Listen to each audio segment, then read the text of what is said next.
आज आपण एकदम चटपटीत असा ठेल्यावरती मिळतो त्या पद्धतीने इथे आपण स्वीटकॉर्न चाट आज बनवून घेणार. त्यासाठी एक मकाचं कणीस घेतलेले व्यवस्थित सोलून धुवून घ्यायचं. एका पातेल्यामध्ये आपल्याला हे मक्याचे दाणे घालून घ्यायचे, त्यामध्ये मीठ घालायचं आहे, थोडीशी वाटलं तर हळद घाला आणि पाणी घालून आपल्याला 5 मिनटं हे शिजवून घ्यायचं.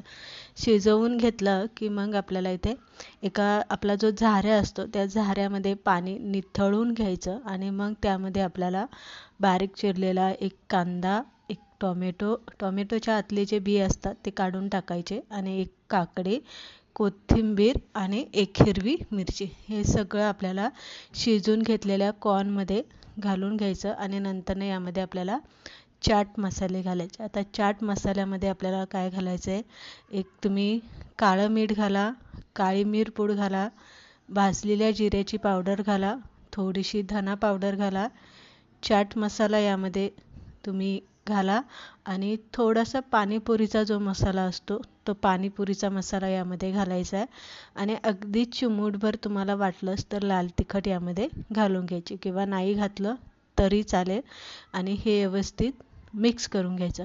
तेल वगैरे फोडणी वगैरे काही घालायचं नाही. उन्हाळ्याचे दिवस चालू आहे, जेवण कमी जातं, पाण्याचं प्रमाण आपल्या शरीरामध्ये वाढावा आणि आपलं वजन कमी व्हावं म्हणून जर तुम्हाला असं वाटत असेल तर आठवड्यातून 3दा तरी हा चाट तुम्हाला संध्याकाळचा किंवा मधल्या वेळेत घ्यायचा आहे आणि जेवण कमी करायचं आहे. त्याचबरोबर तुम्हाला चालायचं आहे सुद्धा.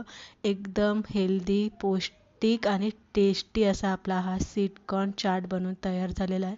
नक्कीच एकदा बनवून तुम्ही तुमच्या मुलांना आणि घरच्यांना खाऊ घाला. परत एकदा अशाच रेसिपीबरोबर भेटूया.